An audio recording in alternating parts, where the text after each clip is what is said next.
आदाब दोस्तों। धर्म क्या है?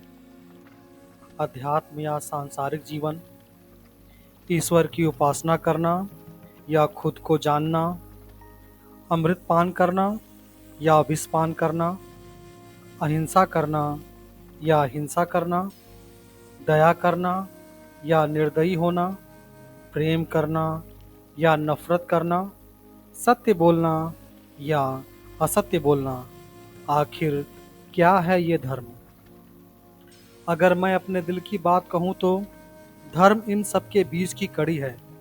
अध्यात्म क्या है और सांसारिक जीवन क्या है, इसका ज्ञान ही धर्म है।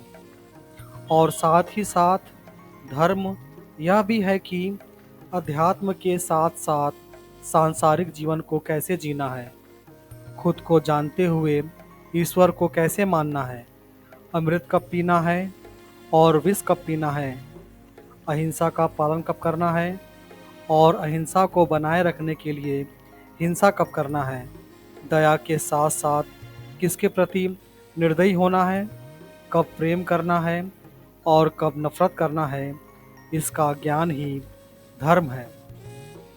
धर्म एक विज्ञान है, ईश्वर, इंसान, प्रकृति और संसार के ज्ञान का, इनके बीच तालमेल बिठाने का। या दूसरे शब्दों में कहें तो धर्म एक विशाल वृक्ष है और हिंदू, मुस्लिम, सिख, ईसाई आदि समुदाय, प्रकृति और संसार इसकी शाखाएं हैं। और हम इंसान इन शाखाओं पर लगी हुई पत्तियों के समान हैं, पर एक ऐसी पत्तियां जो इसकी शाखाओं में से किसी भी शाखा में जा सकती है। धर्म इसके लिए हमें कभी अवरुद्ध नहीं करता है, वो हमें केवल अवरुद्ध करता है बुराई से। साधारण शब्दों में धर्म की बात करें तो धर्म के बहुत से अर्थ होते हैं, जैसे सत्य, अहिंसा, कर्तव्य, न्याय, सद्गुण, करुणा, सदाचार आदि। धर्म एक परंपरा के मानने वालों का समूह है। धर्म इंसान और शैतान में फर्क करना सिखाता है। धर्म हमें अच्छे बुरे की समझ से रूबरू कराता है। धर्म को हिंदू, मुस्लिम, सिख, ईसाई, जैन और बौद्ध सभी समुदायों के लोग अपनी अपनी मान्यताओं के अनुसार मानते हैं, पर धर्म के मूलभूत सिद्धांत लगभग हर समुदाय में एक जैसे ही हैं। उदाहरण के तौर पर चोरी करना पाप है, झूठ बोलना पाप है, अपने लोभ के लिए किसी की हत्या करना पाप है। ऐसी तमाम बातें हैं जिसमें सारे समुदायों का मत एक सा है। इसका साफ अर्थ निकलता है कि धर्म के मूलभूत सिद्धांत हर धर्म में एक जैसे ही हैं। हिंदू धर्म का मानना है धर्म केवल एक ही है, शाश्वत सनातन धर्म। धर्म शाश्वत सनातन तो है, इसमें शक की कोई गुंजाइश नहीं, पर धर्म केवल एक है, ये कहना मेरे हिसाब से न्याय संगत नहीं होगा। मेरा ऐसा मानने के पीछे कारण है, और कारण है धरती पर इंसान के विस्तार की रीति। धरती पर इंसान अचानक से बहुतायत में तो नहीं आए, जैसा कि अलग अलग धार्मिक संस्करण अपनी अपनी भाषा में बताते हैं। अगर हम अपने धार्मिक संस्करणों की माने तो इंसान की इस धरती पर शुरुआत दो लोगों से हुई, एक पुरुष और एक स्त्री। हिंदू मान्यताओं के अनुसार प्रथम पुरुष मनु हैं और स्त्री शतरूपा हैं। ईसाई पहले पुरुष को एडम और स्त्री को ईव कहते हैं। मुस्लिम पहले पुरुष को आदम और स्त्री को हव्वा कहते हैं। तो इस तरह धार्मिक संस्करणों से स्पष्ट है कि इंसान की शुरुआत दो लोगों से हुई, तो जाहिर सी बात है इंसान कम संख्या से बहुतायत की तरफ बढ़े। तो जब इंसान कम संख्या में थे तो जाहिर सी बात है उनकी समस्याएं भी कम रही होंगी, और जब समस्याएं कम होंगी तो धर्म का स्वरूप भी छोटा होगा। और जैसे जैसे इंसान की संख्या बढ़ने लगी तो उनकी समस्याएं भी बढ़ने लगीं। साथ ही साथ इंसानों के ज्ञान वर्धन के लिए धर्म का स्वरूप भी बढ़ता चला गया और धर्म एक सा न रहकर संशोधित होता चला गया।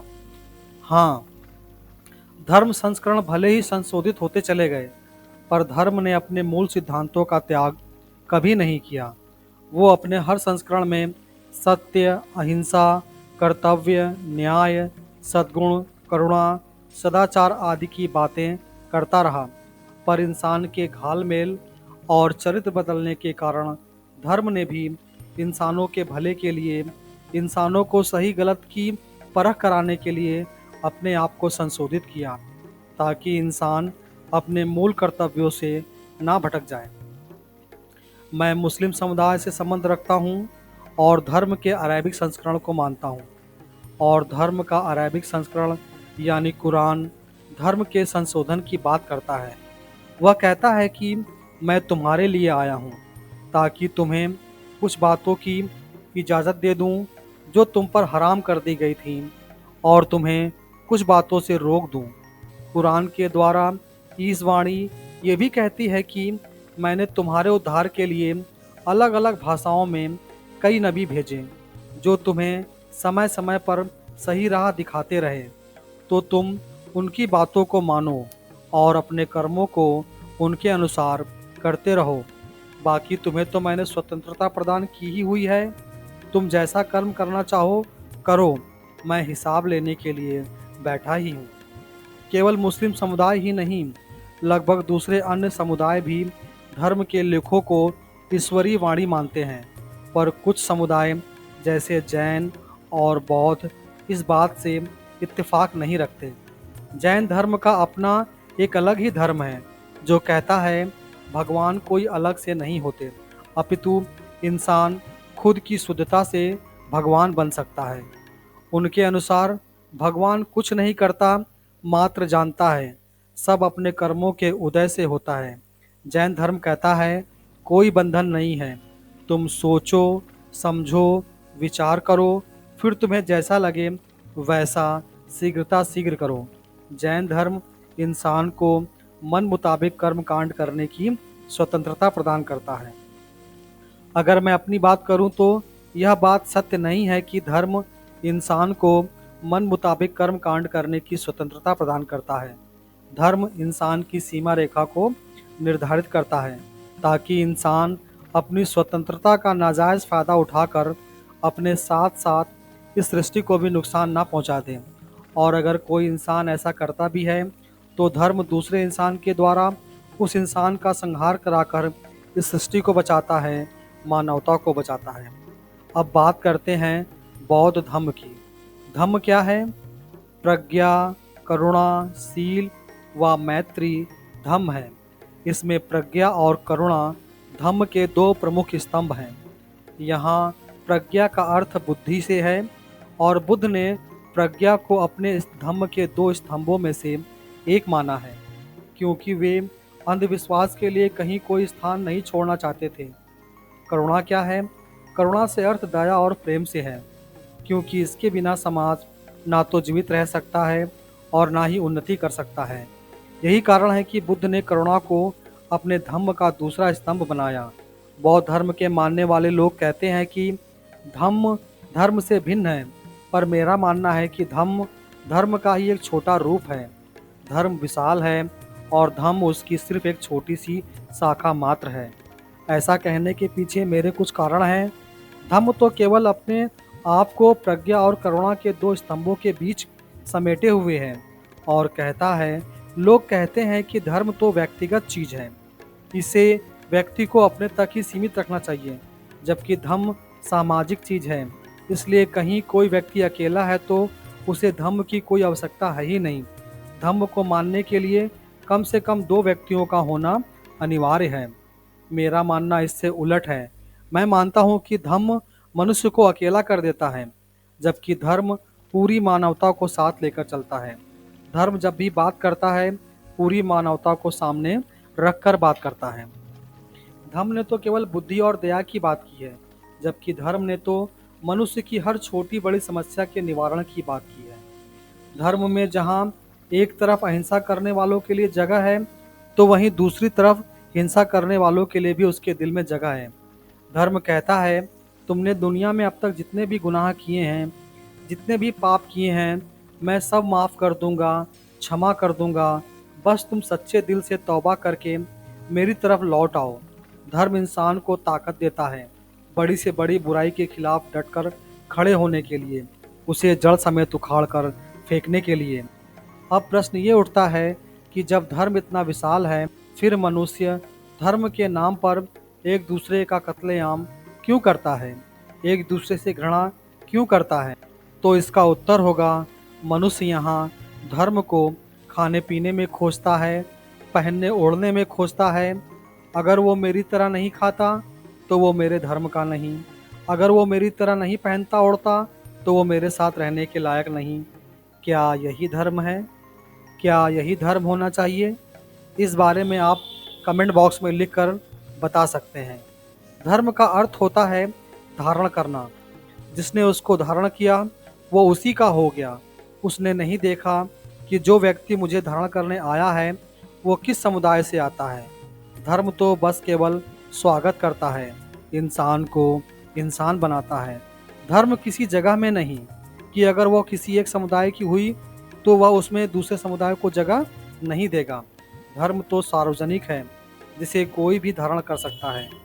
धर्म का कार्य सभी मनुष्यों को ईश्वर की तरफ ले जाना है और इंसान को ये बताना है कि आखिर वो क्या है, उसका समाज के प्रति, चरिंद परिंद्र के प्रति, वातावरण के प्रति, इस धरती के प्रति कर्तव्य क्या है और वो कैसे इन सभी के प्रति अपने कर्तव्यों का निर्वाह करे। साथ ही साथ वह यह भी बताता है कि मनुष्य कैसे एक दूसरे के प्रति नफरत मिटाकर, भेदभाव मिटाकर साथ साथ प्रेम पूर्वक रहे। अंत में मैं बस इतना ही कहना चाहूँगा कि धर्म केवल भाषीय संस्करण है, किसी की जातिगत विरासत नहीं। धर्म के कई संस्करण अलग अलग भाषाओं में दुनिया में मौजूद हैं, जो हर समुदाय के लोगों को सत्य, अहिंसा और कर्तव्य आदि का पाठ पढ़ाते हैं। बस ज़रूरत है उस पाठ को समझने की, उसे अपने आचरण में शामिल करने की। अगर मनुष्य धर्म की तरह उदार होकर केवल सही और गलत में फ़र्क करते हुए हर एक मनुष्य को अपना ले तो सारी लड़ाई ही खत्म हो जाएगी और मनुष्य जीते जी इस धरती पर स्वर्ग के दर्शन करेगा।